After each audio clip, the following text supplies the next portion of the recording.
আল্লাহ আমাদের রক্ষা করুন, এমন আতঙ্ক আর হতাশার কথাই এখন ঘুরে বেড়াচ্ছে ভোলার চরফ্যাশন উপজেলার বিচ্ছিন্ন দ্বীপ ইউনিয়ন ঢালচরে।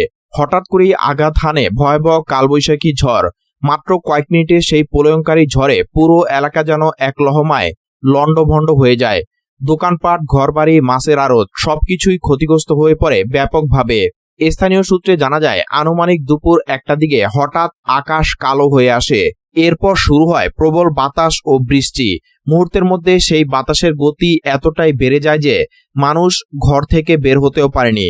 প্রচণ্ড ঝড়ো হাওয়ায় পূর্ব ঢালচর এলাকায় অন্তত 35টি মাছের আড়ত, দোকান ও বসতঘর আংশিক ও সম্পূর্ণভাবে বিধ্বস্ত হয়ে যায়। ক্ষতিগ্রস্ত স্থানীয় বাসিন্দারা জানান, ঝড় শুরু হওয়ার আগেই আকাশে বিদ্যুৎ চমকানো ও বজ্রপাত শুরু হয়। এরপরই শুরু হয় তীব্র বাতাস। কয়েক মিনিটের মধ্যে পুরো এলাকা অন্ধকার ও ধ্বংসস্তূপে পরিণত হয়। স্থানীয় ব্যবসায়ী মোহাম্মদ বাশার হাওলাদার বলেন, আমরা কিছু বুঝে ওঠার আগেই সব শেষ হয়ে গেছে। দোকানের টিন উড়ে গেছে, মাছের আড়তের কাঠামো ভেঙে পড়েছে। এত দ্রুত ঝড় আসবে কল্পনাও করিনি। আরেক ক্ষতিগ্রস্ত ব্যবসায়ী জাহাঙ্গীর পাটোয়ারি জানান, ঋণ করে দোকান সাজিয়েছিলাম, ইলিশ মৌসুম সামনে রেখে প্রস্তুতি নিচ্ছিলাম, কিন্তু কয়েক মিনিটে সব শেষ হয়ে গেল। স্থানীয় নুরুন্নবী সহ আরও অনেক বাসিন্দা একই ধরনের ক্ষতির কথা জানান। তাদের অনেকেরই বসতঘরে টিনের চাল উড়ে গেছে।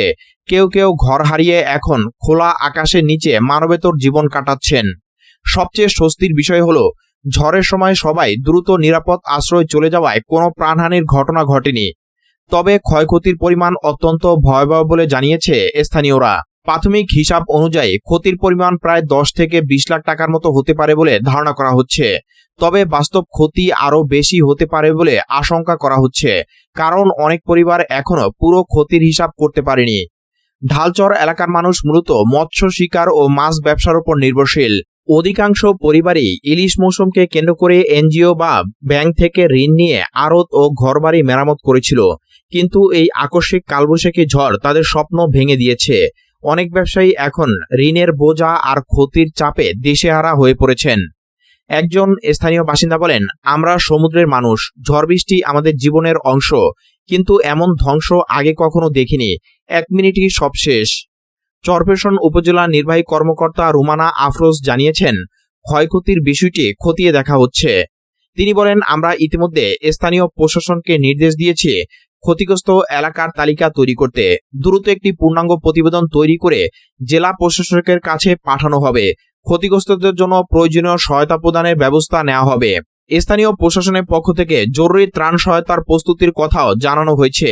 এদিকে আবহাওয়া অধিদপ্তর জানিয়েছে, দেশের বিভিন্ন এলাকায় এখনো কালবৈশাখী ঝড় ও বজ্রপাতের ঝুঁকি রয়েছে। আবহাওয়ার পূর্বাভাস অনুযায়ী দেশের রংপুর, রাজশাহী, ময়মনসিংহ, ঢাকা, খুলনা, বরিশাল, চট্টগ্রাম ও সিলেট বিভাগের উপর দিয়ে বিচ্ছিন্নভাবে পশ্চিম ও উত্তর পশ্চিম দিক থেকে ঘন্টায় 60 থেকে 80 কিলোমিটার বা তার বেশি বেগে ঝড়ো হাওয়া সহ কালবৈশাখী ঝড় বয়ে যেতে পারে। সেই সঙ্গে বজ্রপাত ও কোথাও কোথাও শিলাবৃষ্টির সম্ভাবনা রয়েছে বলে সতর্ক করা হয়েছে। আবহাওয়াবিদদের মতে, এই ধরনের আবহাওয়া আগামী কয়েকদিন অব্যাহত থাকতে পারে। বিশেষ করে 4 মে পর্যন্ত ঝড় বৃষ্টির প্রবণতা বেশি থাকবে। এরপর 5 মে থেকে বৃষ্টির পরিমাণ কিছুটা কমে আসতে পারে। আবহাওয়া অফিস ইতিমধ্যে কিছু উপকূলীয় এলাকায় মহা বিপদ সংকেত জারি করার সতর্কতা দিয়েছে। বিশেষ করে নদী ও সমুদ্রপথে চলাচলকারীদের সর্বোচ্চ সতর্ক থাকতে বলা হয়েছে। মৎস্যজীবীদের সমুদ্রে না যাওয়ার পরামর্শ দেওয়া হয়েছে। পাশাপাশি খোলা জায়গায় না থাকা, বিদ্যুৎ লাইনের কাছ থেকে দূরে থাকা এবং নিরাপদ আশ্রয়ে অবস্থান করার আহ্বান জানানো হয়েছে। ঢালচরের মতো বিচ্ছিন্ন দ্বীপ এলাকায় একই ধরনের দুর্যোগ মানুষের জীবনে নতুন করে ভয় ও অনিশ্চয়তা তৈরি করেছে। অধিকাংশ পরিবারই এখন ঘরবাড়ি হারিয়ে খোলা আকাশের নিচে রাত কাটাচ্ছেন। স্থানীয়দের ভাষায়, ঝড় থেমে গেছে কিন্তু জীবন থামেনি, এখন আমাদের বাঁচার লড়াই শুরু। ভোলার চরফ্যাশনের ঢালচর এলাকায় ঘটে যাওয়া এই কালবৈশাখী ঝড় আবারও মনে করিয়ে দিল প্রকৃতির সামনে মানুষ কতটা অসহায়। কয়েক মিনিটের ঝড়ে যেভাবে শতাধিক মানুষের স্বপ্ন, ঘরবাড়ি ও জীবিকা ভেঙে পড়েছে, তা সত্যিই হৃদয় বিদারক। এখন স্থানীয়দের একটাই প্রত্যাশা, সরকারি সহায়তা দ্রুত পৌঁছাক এবং তারা আবার নতুন করে জীবন শুরু করতে পারেন। ঢালচরে এই ভয়াবহ কালবৈশাখী ঝড় আমাদের সামনে আবারও স্পষ্ট করে দিল যে উপকূলীয় জীবনের বাস্তবতা কতটা কঠিন এবং অনিশ্চিত। প্রকৃতির এক মুহূর্তের রুদ্ররূপ কিভাবে একটি জনপদের স্বাভাবিক জীবনযাত্রাকে থামিয়ে দিতে পারে তার বাস্তব উদাহরণ হয়ে উঠেছে ভোলার চরফ্যাশন উপজেলার এই দুর্গত এলাকা। মাত্র কয়েক মিনিটের ঝড়ে ঘরবাড়ি, দোকান, মাছের আড়ত এবং মানুষের জীবিকার সবকিছু যেভাবে এলোমেলো হয়ে গেছে তা শুধু একটি স্থানীয় দুর্যোগ নয়, বরং একটি বড় ধরনের মানবিক সংকেত। এই ঘটনার পর সবচেয়ে বেশি যে বিষয়টি সামনে এসেছে তা হলো ঝুঁকিপূর্ণ এলাকায় বসবাসকারী মানুষের জীবন কতটা অরক্ষিত। ঢালচরের মানুষরা দীর্ঘদিন ধরে সমুদ্র ও নদীর সঙ্গে লড়াই করে বেঁচে আছেন। তাদের জীবিকা মাছ ধরা, ছোট ব্যবসা এবং ঋণের উপর নির্ভরশীল। কিন্তু এই ধরনের প্রাকৃতিক দুর্যোগ যখন আসে তখন তাদের পুরো জীবন ব্যবস্থাই ভেঙে পড়ে। একদিকে ঋণের বোঝা, অন্যদিকে জীবিকার অনিশ্চয়তা তাদেরকে চরম দুর্ভোগে ফেলে দেয়। এই ঝড়ের পর স্থানীয়দের মধ্যে যে হতাশা তৈরি হয়েছে তা সহজে দূর হওয়ার নয়। অনেক পরিবারই তাদের জীবনের সঞ্চয়, স্বপ্ন আর ভবিষ্যৎ পরিকল্পনা হারিয়ে ফেলেছে মাত্র কয়েক মিনিটে।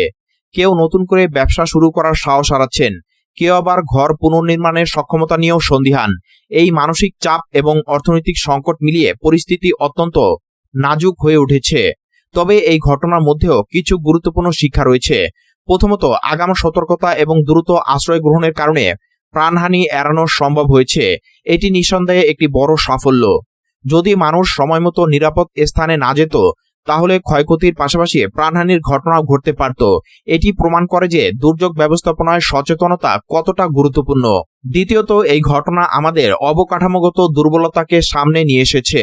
ঢালচরের মতো দূরবর্তী এবং উপকূলীয় এলাকায় এখনো অনেক ঘরবাড়ি দুর্বল টিনের বা অস্থায়ী কাঠামোর উপর নির্ভরশীল।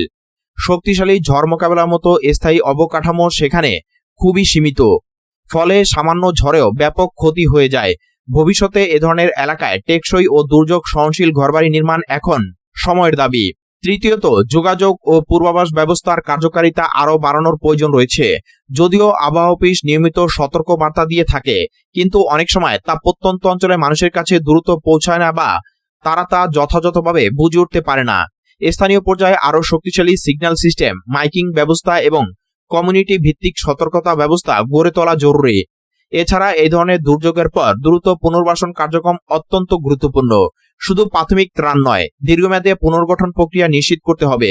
ক্ষতিগ্রস্ত পরিবারগুলোর জন্য আর্থিক সহায়তা, ঘর পুনর্নির্মাণের উপকরণ এবং জীবিকা পুনরুদ্ধারের সুযোগ তৈরি করা না গেলে তারা আবার স্বাভাবিক জীবনে ফিরতে পারবে না। বিশেষ করে যারা ঋণ নিয়ে ব্যবসা শুরু করেছিলেন তাদের জন্য পুনরায় দাঁড়ানোর সুযোগ তৈরি করা অত্যন্ত জরুরি। এই ঘটনার আরেকটি বড় দিক হলো জলবায়ু পরিবর্তনের প্রভাব। সাম্প্রতিক বছরগুলোতে বাংলাদেশে কালবৈশাখী ঝড়, ঘূর্ণিঝড় এবং অস্বাভাবিক আবহাওয়া ক্রমেই বাড়ছে। বিজ্ঞানীরা বারবার সতর্ক করছেন যে জলবায়ু পরিবর্তনের কারণে এই ধরনের চরম আবহাওয়ার ঘটনা আরও ঘন ঘন হতে পারে। তাই এখনই দীর্ঘমেয়াদী পরিকল্পনা গ্রহণ না করলে ভবিষ্যতে ক্ষতির পরিমাণ আরও ভয়াবহ হতে পারে।